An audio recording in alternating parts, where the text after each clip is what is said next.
Sherlock Holmes, the Red-Headed League. I had called upon my friend, Mr. Sherlock Holmes, one day in the autumn of last year, and found him in deep conversation with a very stout, florid-faced elderly gentleman with fiery red hair. With an apology for my intrusion, I was about to withdraw when Holmes pulled me abruptly into the room and closed the door behind me. "You could not possibly have come at a better time, my dear Watson," he said cordially. "I was afraid that you were engaged. So I am." "Very much so. Then I can wait in the next room." "Not at all. This gentleman, Mr. Wilson, has been my partner and helper in many of my most successful cases, and I have no doubt that he will be of the utmost use to me in yours also." The stout gentleman half rose from his chair and gave a bob of greeting, with a quick little questioning glance from his small, fat-encircled eyes.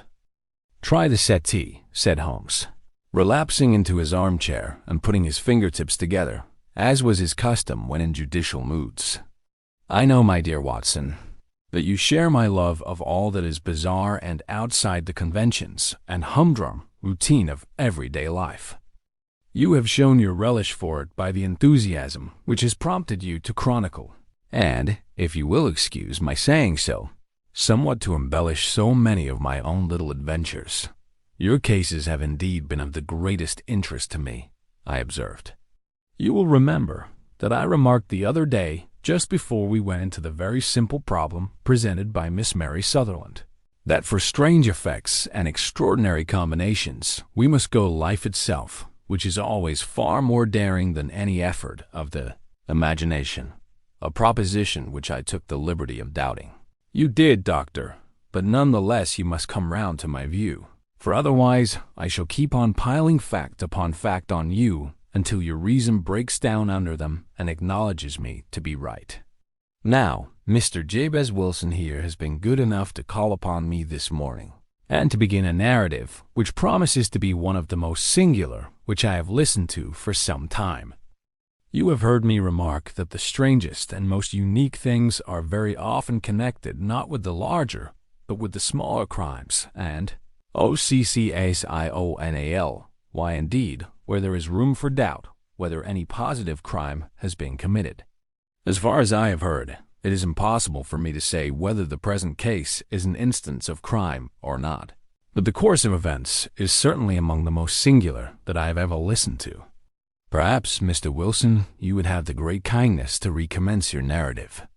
I ask you not merely because my friend, Dr. Watson, has not heard the opening part, but also because the peculiar nature of the story makes me anxious to have every possible detail from your lips.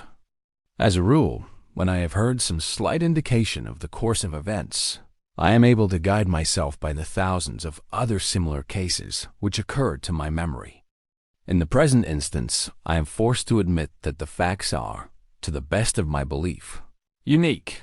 The portly client puffed out his chest with an appearance of some little pride and pulled a dirty and wrinkled newspaper from the inside pocket of his greatcoat. As he glanced down the advertisement column, with his head thrust forward and the paper flattened out upon his knee, I took a good look at the man and endeavored, after the fashion of my companion, to read the indications which might be presented by his dress or appearance. I did not gain very much, however, by my inspection. Our visitor bore every mark of being an average commonplace British tradesman, obese, pompous, and slow. He wore rather baggy gray shepherd's check trousers, a not over-clean black frock coat unbuttoned in the front, and a drab waistcoat with a heavy brassy Albert chain and a square pierced bit of metal dangling down as an ornament. A frayed top hat and a faded brown overcoat with a wrinkled velvet collar lay upon a chair beside him. Altogether, look as I would, there was nothing remarkable about the man save his blazing red head, and the expression of extreme chagrin and discontent upon his features. Sherlock Holmes' quick eye took in my occupation, and he shook his head with a smile as he noticed my questioning glances.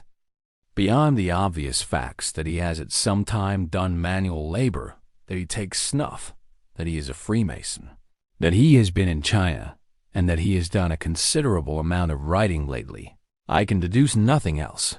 Mr. Jabez Wilson started up in his chair, with his forefinger upon the paper, but his eyes upon my companion. "How, in the name of good fortune, did you know all that, Mr. Holmes?" he asked. "How did you know, for example, that I did manual labor?" "It's as true as gospel, for I began as a ship's carpenter." "Your hands, my dear sir. Your right hand is quite a size larger than your left. You have worked with it, and the muscles are more developed. Well, the snuff, then, and the Freemasonry? I won't insult your intelligence by telling you how I read that, especially as, rather against the strict rules of your order, you use an arc and compass breastpin." "Ah, of course, I forgot that. But the writing? What else can be indicated by that right cuff so very shiny for 5 inches? And the left one with the smooth patch near the elbow where you rested upon the desk? Well, but China? The fish that you have tattooed immediately above your right wrist could only have been done in China. I have made a small study of tattoo marks and have even contributed to the literature of the subject. That trick of staining the fish's scales of a delicate pink is quite peculiar to China. When, in addition, I see a Chinese coin hanging from your watch chain, the matter becomes even more simple." Mr. Jabez Wilson laughed heavily. "Well, I never," said he. "I thought at first that you had done something clever, but I see that there was nothing in it, after all. I begin to think, Watson," said Holmes, "that I make a mistake in explaining. Omni ignitum pro magnifico, you know, and my poor little reputation, such as it is, will suffer shipwreck if I am so candid. Can you not find the advertisement, Mr. Wilson?" "Yes, I have got it now," he answered with his thick red finger planted halfway down the column. "Here it is. This is what began it all." "You just read it for yourself, sir." I took the paper from him and read as follows. "To the Red-Headed League. On account of the bequest of the late Ezekiah Hopkins, of Lebanon, Pennsylvania, USA, there is now another vacancy open which entitles a member of the League to a salary of £4 a week for purely nominal services. All red-headed men who are sound in body and mind and above the age of 21 years are eligible. Apply in person on Monday at 11 o'clock to Duncan Ross at the offices of the League, 7 Pope's Court, Fleet Street." What on earth does this mean? I ejaculated after I had twice read over the extraordinary announcement. Holmes chuckled and wriggled in his chair, as was his habit when in high spirits. "It is a little off the beaten track, isn't it?" said he. "And now, Mr. Wilson, off you go at scratch and tell us all about yourself, your household, and the effect which this advertisement had upon your fortunes. You will first make a note, Doctor, of the paper and the date. It is the Morning Chronicle of April 27th, 1890. Just 2 months ago. Very good. Now, Mr. Wilson?" "Well, it is just as I have been telling you, Mr. Sherlock Holmes," said Jabez Wilson, mopping his forehead. "I have a small pawnbroker's business at Coburg Square, near the city. It's not a very large affair, and of late years it has not done more than just give me a living. I used to be able to keep 2 assistants, but now I only keep 1, and I would have a job to pay him but that he is willing to come for half wages so as to learn the business. What is the name of this obliging youth?" "Ask Sherlock Holmes." "His name is Vincent Spaulding, and he's not such a youth either. It's hard to say his age. I should not wish a smarter assistant, Mr. Holmes, and I know very well that he could better himself and earn twice what I am able to give him. But after all, if he is satisfied, why should I put ideas in his head? Why, indeed? You seem most fortunate in having an employee who comes under the full market price. It is not a common experience among employers in this age. I don't know that your assistant is not as remarkable as your advertisement." "Oh, he has his faults, too," said Mr. Wilson. "Never was such a fellow for photography. Snapping away with a camera when he ought to be improving his mind, and then diving down into the cellar like a rabbit into its hole to develop his pictures.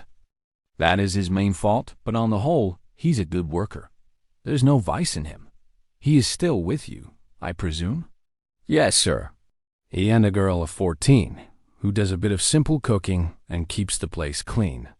That's all I have in the house, for I am a widower and never had any family. We live very quietly, sir, the three of us, and we keep a roof over our heads and pay our debts, if we do nothing more. The first thing that put us out was that advertisement. Spaulding, he came down into the office just this day 8 weeks, with this very paper in his hand, and he says, "I wish to the Lord, Mr. Wilson, that I was a red-headed man." "Why that?" I asks. "Why," says he, "here's another vacancy on the League of the Red-Headed Men. It's worth quite a little fortune to any man who gets it.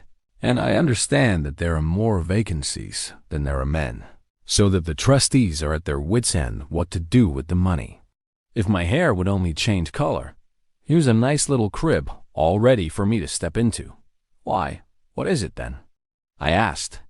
"You see, Mr. Holmes, I am a very stay-at-home man, and as my business came to me instead of my having to go to it, I was often weeks on end without putting my foot over the doormat. In that way, I didn't know much of what was going on outside, and I was always glad of a bit of news." "Have you never heard of the League of the Red-Headed Men?" he asked with his eyes open. "Never. Why, I wonder at that, for you are eligible yourself for one of the vacancies." "And what are they worth?" I asked. "Oh, merely a couple of hundred a year, but the work is slight, and it need not interfere very much with one's other occupations." Well, you can easily think that that made me prick up my ears, for the business has not been over good for some years, and an extra couple of hundred would have been very handy. "Tell me all about it," said I. "Well," said he, showing me the advertisement, "you can see for yourself that the League has a vacancy, and there's the address where you should apply for particulars. As far as I can make out, the League was founded by an American millionaire, Ezekiel Hopkins, who was very peculiar in his ways. He was himself red-headed, and he had a great sympathy for all red-headed men.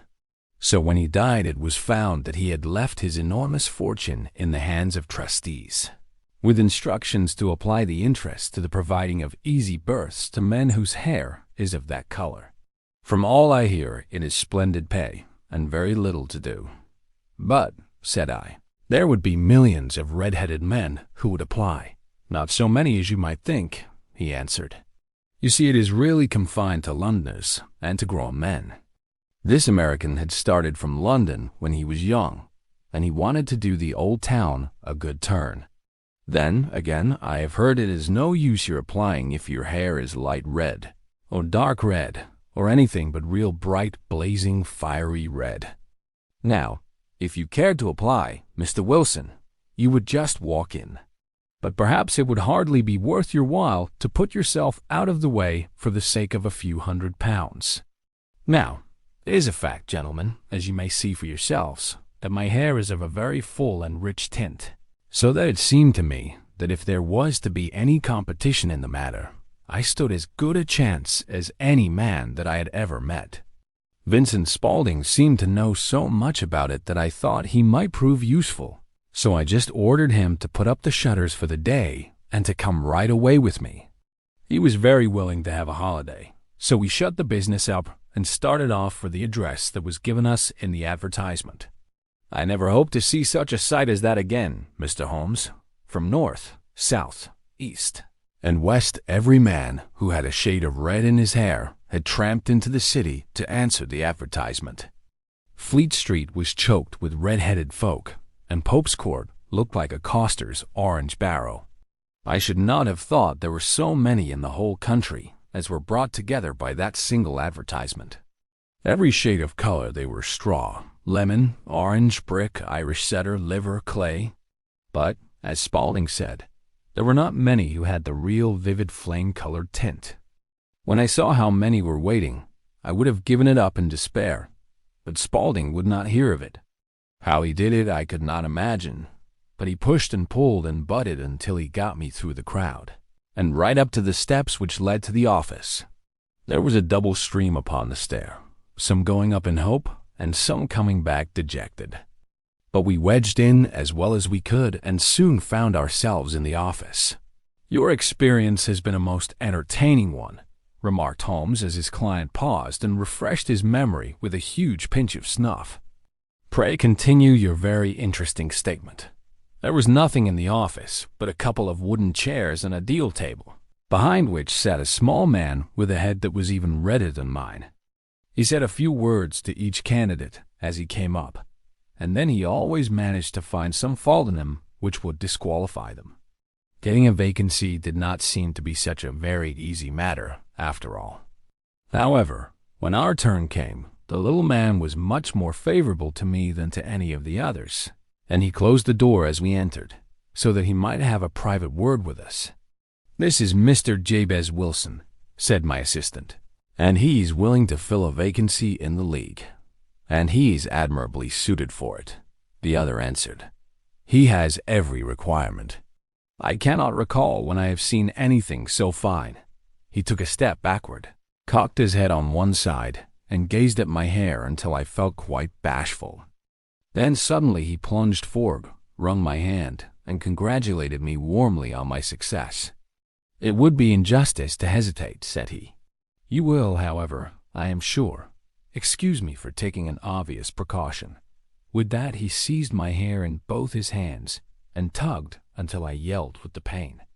"There is water in your eyes," said he as he released me. "I perceive that all is as it should be.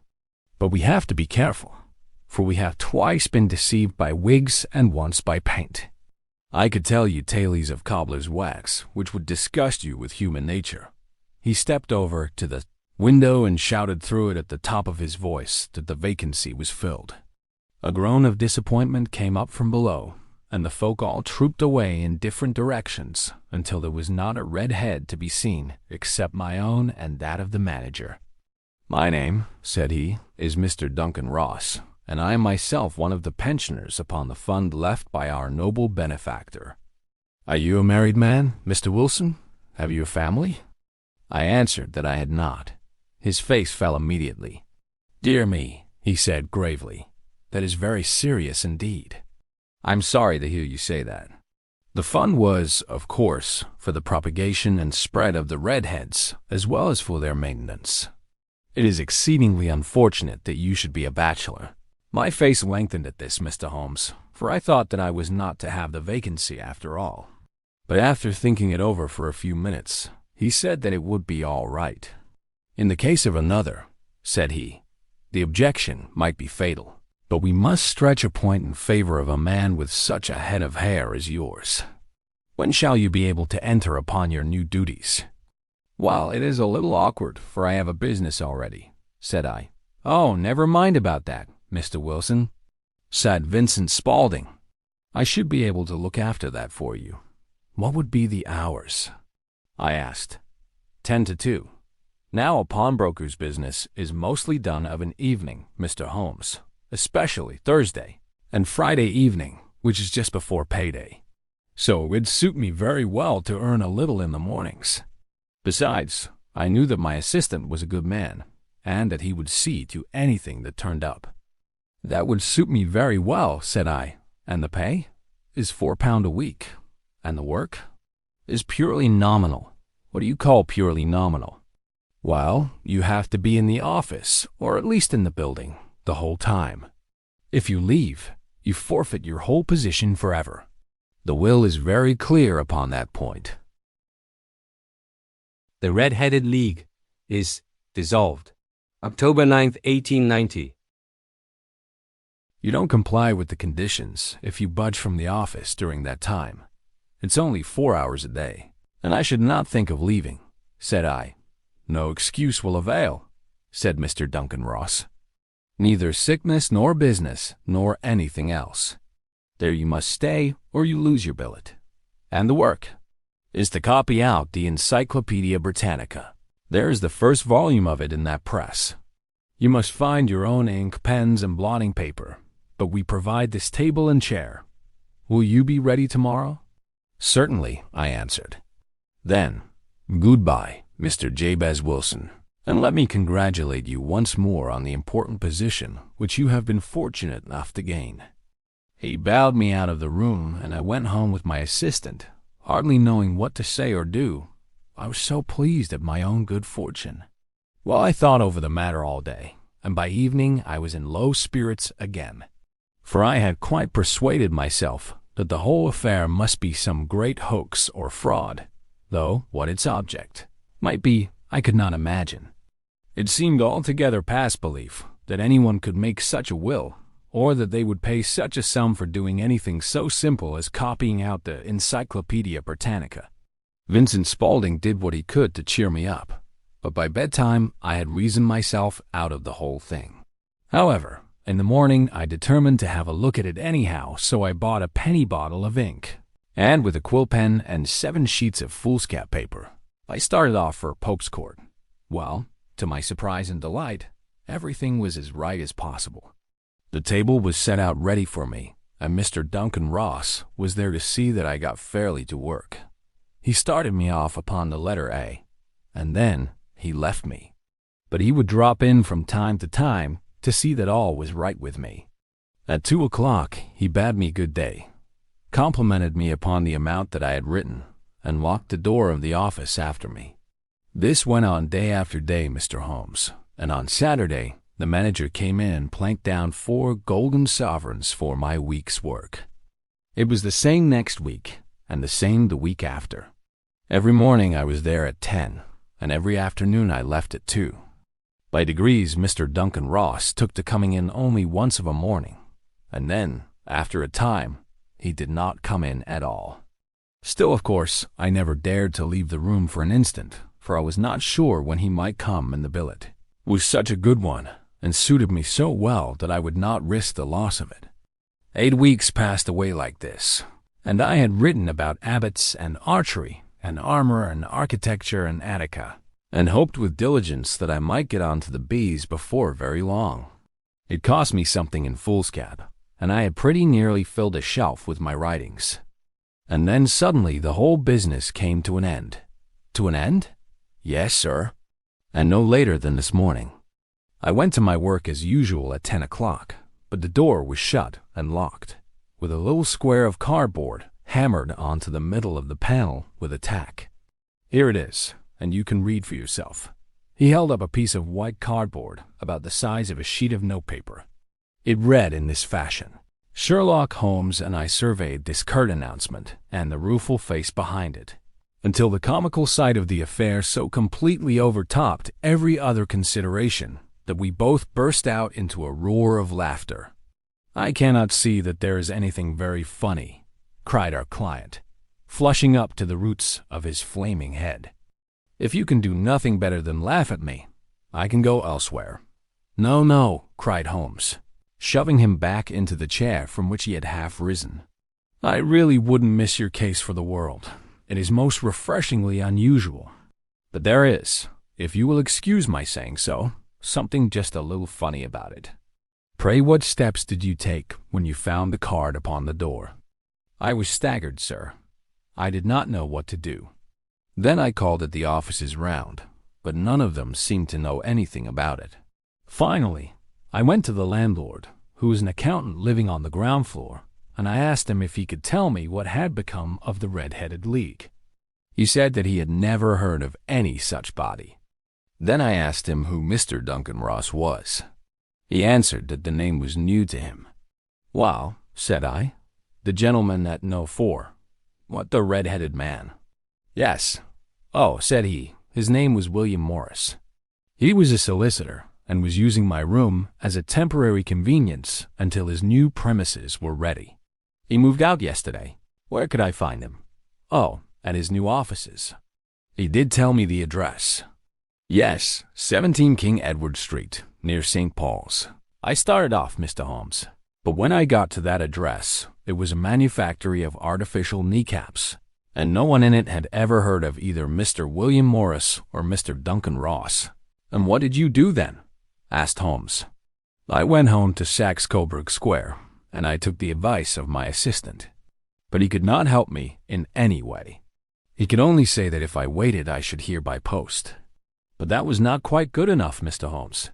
I did not wish to lose such a place without a struggle, so, as I had heard that you were good enough to give advice to poor folk who were in need of it, I came right away to you. "And you did very wisely," said Holmes. "Your case is an exceedingly remarkable one, and I shall be happy to look into it. From what you have told me, I think that it is possible that graver issues hang from it than might at first sight appear." "Grave enough," said Mr. Jabez Wilson. "Why, I have lost £4 a week. As far as you are personally concerned," remarked Holmes, "I do not see that you have any grievance against this extraordinary league. On the contrary, you are, as I understand, richer by some £30, to say nothing of the minute knowledge which you have gained on every subject which comes under the letter A. You have lost nothing by them." "No, sir." "But I want to find out about them, and who they are, and what their object was in playing this prank, if it was a prank upon me. It was a pretty expensive joke for them, for it cost them £32. We shall endeavor to clear up these points for you. And first, one or two questions.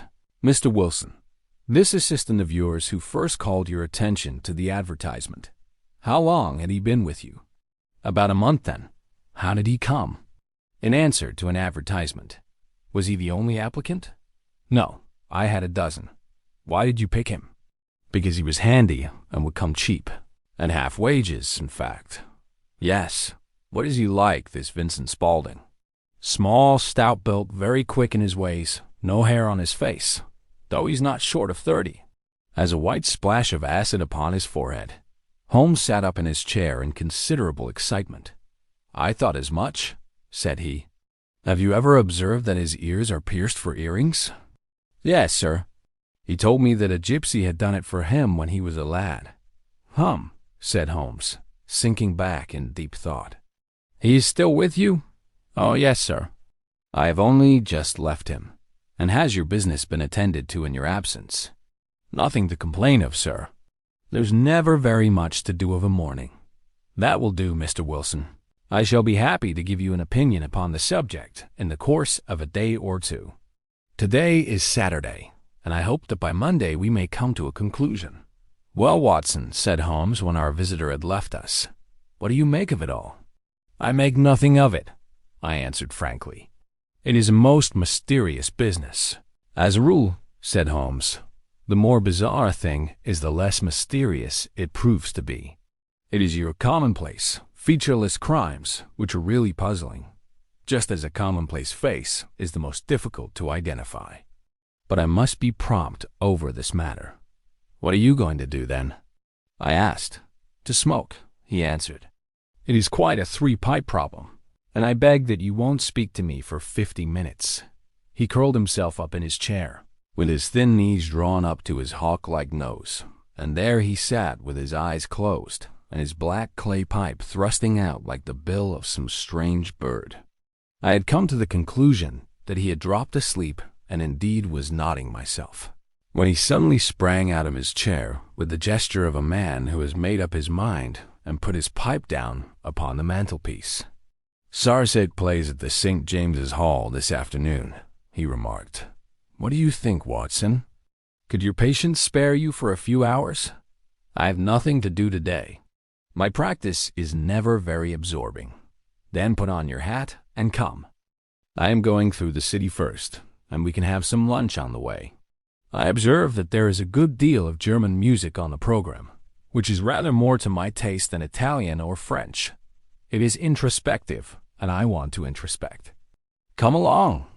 We traveled by the Underground as far as Aldersgate, and a short walk took us to Saxe-Coburg Square, the scene of the singular story which we had listened to in the morning. It was a poky little shabby-genteel place where 4 lines of dingy 2-story brick houses looked out into a small railed-in enclosure, where a lawn of weedy grass and a few clumps of faded laurel bushes made a hard fight against the smoke-laden and uncongenial atmosphere. 3 gilt balls and a brown board with Jabez Wilson in white letters upon a corner house announced the place where our red-headed client carried on his business. Sherlock Holmes stopped in front of it with his head on one side and looked it all over, with his eyes shining brightly between puckered lids. Then he walked slowly up the street and then down again to the corner, still looking keenly at the houses. Finally, He returned to the pawnbroker's, and, having thumped vigorously upon the pavement with his stick 2 or 3 times, he went up to the door and knocked. It was instantly opened by a bright-looking, clean-shaven young fellow who asked him to step in. "Thank you," said Holmes. "I only wished to ask you how you would go from here to the Strand." "3rd right, 4th left," answered the assistant promptly, closing the door. "Smart fellow that," observed Holmes as we walked away. "He is, in my judgment, the 4th smartest man in London, and for daring, I am not sure that he has not a claim to be 3rd. I have known something of him before." "Evidently," said I. "Mr. Wilson's assistant counts for a good deal in this mystery of the Red-Headed League. I am sure that you inquired your way merely in order that you might see him. Not him. What then?" "The knees of his trousers. And what did you see?" "What I expected to see. Why did you beat the pavement?" "My dear doctor, this is a time for observation, not for talk. We are spies in an enemy's country. We know something of Saxe-Coburg Square. Let us now explore the parts which lie behind it. The road in which we found ourselves as we turned round the corner from the retired Saxe-Coburg Square presented as great a contrast to it as the front of a picture just to the back. It was one of the main arteries which conveyed the traffic of the city to the north and west. The roadway was blocked with the immense stream of commerce flowing in a double tide inward and outward, while the footpaths were black with the hurrying swarm of pedestrians. It was difficult to realize as we looked at the line of fine shops and stately business premises that they really abutted on the other side upon the faded and stagnant square which we had just quitted. "Let me see," said Holmes, standing at the corner and glancing along the line. "I should like just to remember the order of the houses here. It is a hobby of mine to have an exact knowledge of London. There is Mortimer's the tobacconist, the little newspaper shop, the Coburg branch of the City and Suburban Bank, the vegetarian restaurant, and McFarland's carriage-building depot. That carries us right on to the other block. And now, Doctor, we've done our work, so it's time we had some play. A sandwich and a cup of coffee, and then off to Violin Land, where all is sweetness and delicacy and harmony, and there are no red-headed clients to vex us with their conundrums." My friend was an enthusiastic musician, being himself not only a very capable performer, but a composer of no ordinary merit. All the afternoon he sat in the stalls wrapped in the most perfect happiness, gently waving his long, thin fingers in time to the music, while his gently smiling face and his languid, dreamy eyes were as unlike those of Holmes the sleuth-hound Holmes, the relentless, keen-witted, ready-handed criminal agent, as it was possible to conceive. In his singular character the dual nature alternately asserted itself, and his extreme exactness and astuteness represented, as I have often thought, the reaction against the poetic and contemplative mood which occasionally predominated in him. The swing of his nature took him from extreme languor to devouring energy, and as I knew well, he was never so truly formidable as when for days on end he had been lounging in his armchair amid his improvisations and his black-letter editions. Then it was that the lust of the chase would suddenly come upon him, and that his brilliant reasoning power would rise to the level of intuition, until those who were unacquainted with his methods would look askance at him, as on a man whose knowledge was not that of other mortals. When I saw him that afternoon so enwrapped in the music at St. James's Hall, I felt that an evil time might be coming upon those whom he had set himself to hunt down. "You want to go home, no doubt, Doctor," he remarked as we emerged. "Yes, it would be as well, and I have some business to do which will take some hours." "This business at Coburg Square is serious." "Why serious?" "A considerable crime is in contemplation. I have every reason to believe that we shall be in time to stop it. But today being Saturday rather complicates matters. I shall want your help tonight." "At what time?" 10 will be early enough. I shall be at Baker Street at 10. "Very well. And I say, Doctor, there may be some little danger, so kindly put your army revolver in your pocket." He waved his hand, turned on his heel, and disappeared in an instant among the crowd. I trust that I am not more dense than my neighbors, but I was always oppressed with a sense of my own stupidity in my dealings with Sherlock Holmes. Here I had heard what he had heard. I had seen what he had seen, and yet from his words it was evident that he saw clearly not only what had happened, but what was about to happen, while to me, the whole business was still confused and grotesque. As I drove home to my house in Kensington, I thought over it all, from the extraordinary story of the red-headed copier of the encyclopedia down to the visit to Saxe-Coburg Square and the ominous words with which he had parted from me. What was this nocturnal expedition, and why should I go armed? Where were we going, and what were we to do? I had the hint from Holmes that this smooth-faced pawnbroker's assistant was a formidable man, a man who might play a deep game. I tried to puzzle it out, but gave it up in despair and set the matter aside until night should bring an explanation. It was 9:15 when I started from home and made my way across the park, and so through Oxford Street to Baker Street. 2 hansoms were standing at the door, and as I entered the passage, I heard the sound of voices from above. On entering his room, I found Holmes in animated conversation with 2 men. One of whom I recognized as Peter Jones, the official police agent, while the other was a long, thin, sad-faced man with a very shiny hat and oppressively respectable frock coat. "Ha! Our party is complete," said Holmes, buttoning up his pea-jacket and taking his heavy hunting crop from the rack.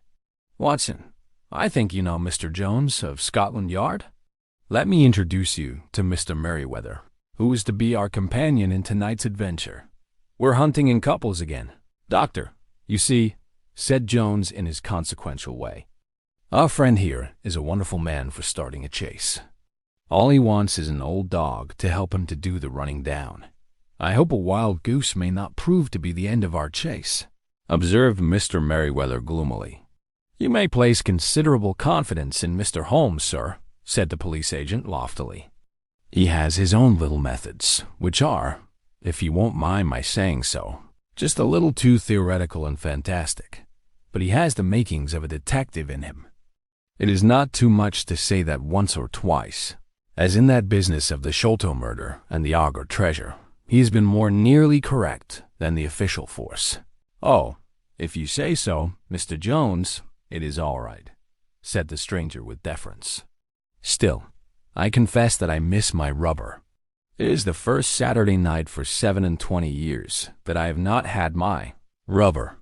"I think you will find," said Sherlock Holmes, "that you will play for a higher stake tonight than you have ever done yet, and that the play will be more exciting." For you, Mr. Merryweather, the stake will be some £30,000. And for you, Jones, it will be the man upon whom you wish to lay your hands. John Clay, the murderer, thief, smasher, and forger. He's a young man, Mr. Merryweather, but he is at the head of his profession, and I would rather have my bracelets on him than on any criminal in London. He's a remarkable man, is young John Clay. His grandfather was a royal duke, and he himself has been to Eton and Oxford. His brain is as cunning as his fingers, and though we meet signs of him at every turn, we never know where to find the man himself. He'll crack a crib in Scotland one week and be raising money to build an orphanage in Cornwall the next. I've been on his track for years and have never set eyes on him yet. I hope that I may have the pleasure of introducing you tonight. I've had 1 or 2 little turns also with Mr. John Clay, and I agree with you that he is at the head of his profession. It is past 10, however, and quite time that we started. If you two will take the first hansom, Watson and I will follow in the second." Sherlock Holmes was not very communicative during the long drive and lay back in the cab humming the tunes which he had heard in the afternoon. We rattled through an endless labyrinth of gas-lit streets until we emerged into Farrington Street. "We are close there now," my friend remarked. "This fellow Merryweather is a bank director and personally interested in the matter.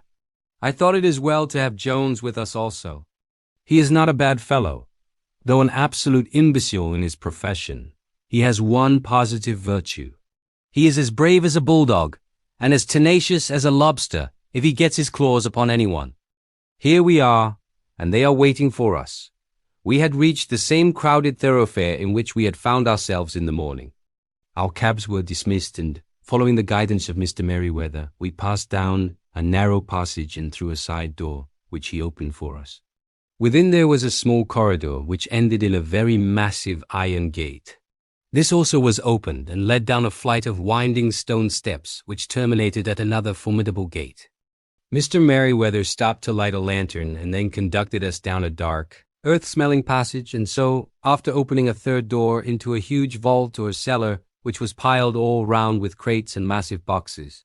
"You are not very vulnerable from above," Holmes remarked as he held up the lantern and gazed about him.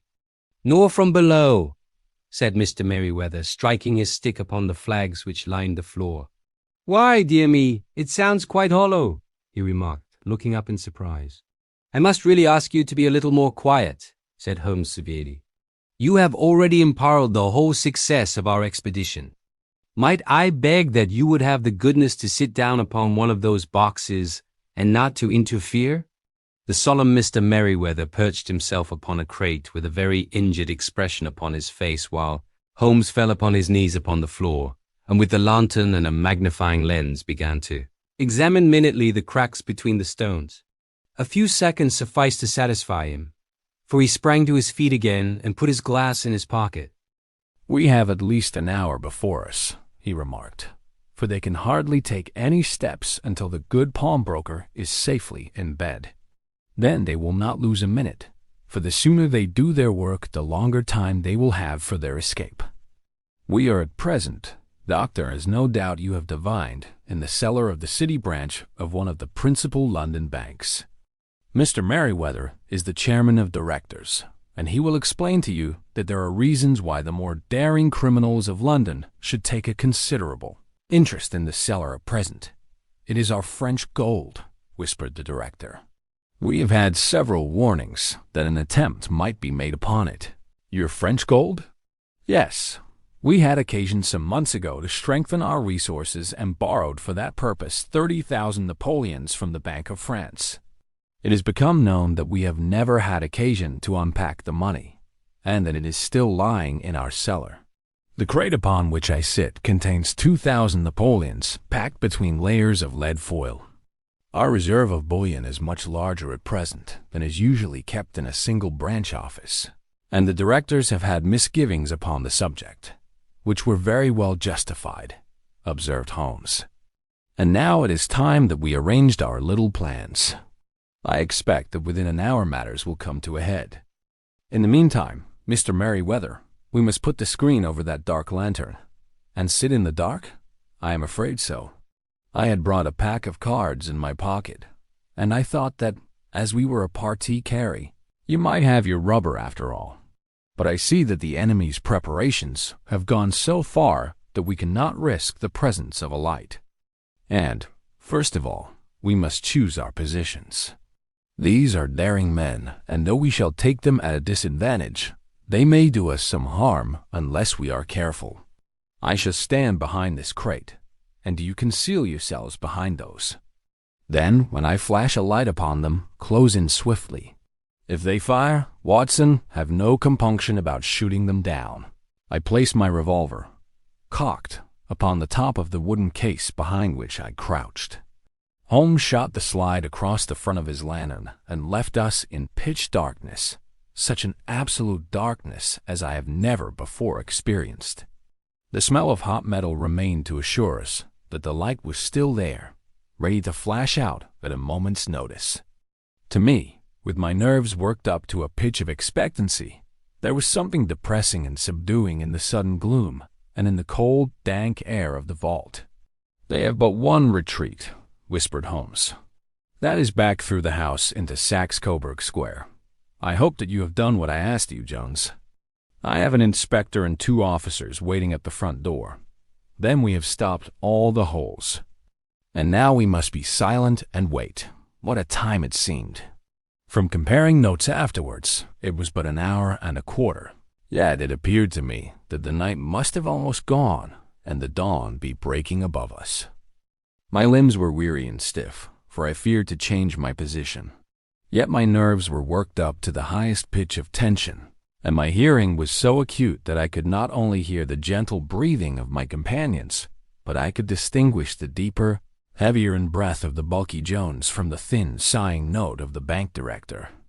From my position, I could look over the case in the direction of the floor. Suddenly, my eyes caught the glint of a light.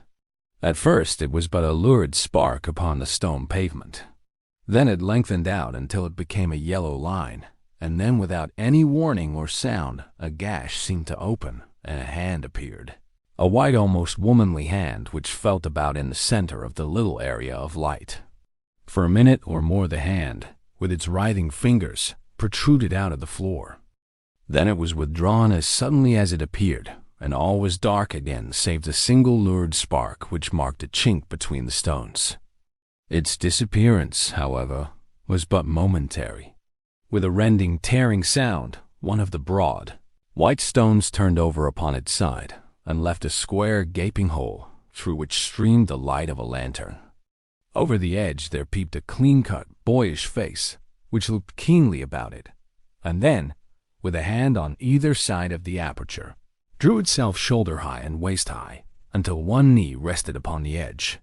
In another instant he stood at the side of the hole, and was hauling after him a companion, lithe and small like himself, with a pale face and a shock of very red hair.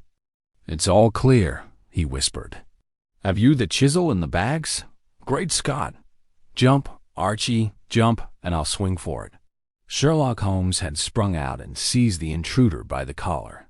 The other dived down the hole, and I heard the sound of rending cloth as Jones clutched at his skirts. The light flashed upon the barrel of a revolver, but Holmes' hunting crop came down on the man's wrist, and the pistol clinked upon the stone floor. "It's no use, John Clay," said Holmes blandly. "You have no chance at all." "So I see," the other answered with the utmost coolness. "I fancy that my pal is all right, though I see you have got his coat-tails." "There are 3 men waiting for him at the door," said Holmes. "Oh, indeed. You seem to have done the thing very completely. I must compliment you." You?" Holmes answered. "Your red-headed idea was very new and effective." "You'll see your pal again presently," said Jones. "He's quicker at climbing down holes than I am. Just hold out while I fix the derbies. I beg that you will not touch me with your filthy hands," remarked our prisoner, as the handcuffs clattered upon his wrists. "You may not be aware that I have royal blood in my veins. Have the goodness, also, when you address me always to say sir and please." "All right," said Jones with a stare and a snigger. "Well, would you please, sir, march upstairs where we can get a cab to carry your highness to the police station?" "That is better," said John Clay serenely. He made a sweeping bow to the 3 of us and walked quietly off in the custody of the detective. "Really, Mr. Holmes," said Mr. Merryweather as we followed them from the cellar, "I do not know how the bank can thank you or repay you.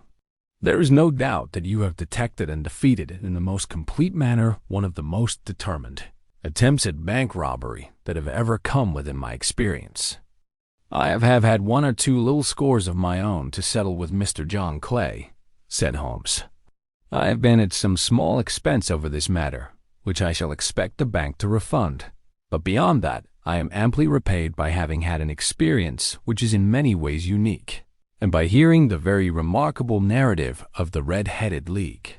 You see, Watson," he explained in the early hours of the morning as we sat over a glass of whiskey and soda in Baker Street, "it was perfectly obvious from the first that the only possible object of this rather fantastic business of the advertisement of the League and the copying of the encyclopedia must be to get this not over-bright pawnbroker out of the way for a number of hours every day.